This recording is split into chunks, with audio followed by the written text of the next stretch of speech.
Welcome to Guide Guru. We hope this video helps. You start by verifying exactly what you're dealing with: deadbolt, latch, or electronic.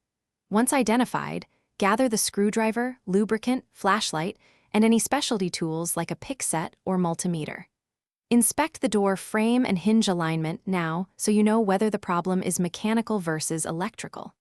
Make sure to note whether the key turns partially or not at all, and test both inside and outside handles. This rapid assessment sets the priorities for the next steps.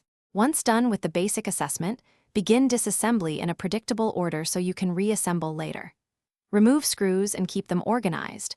Pull the cylinder or handle gently and inspect the cam, tailpiece, and internal gears for wear or broken parts.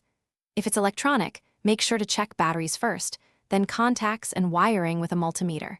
Intermittent power often mimics mechanical failure.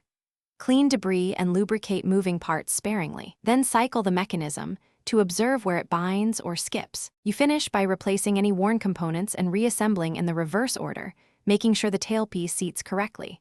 Once reinstalled, realign the strike plate and adjust hinges so the bolt extends cleanly into the hole.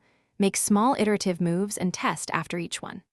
Test lock operation from both sides several times.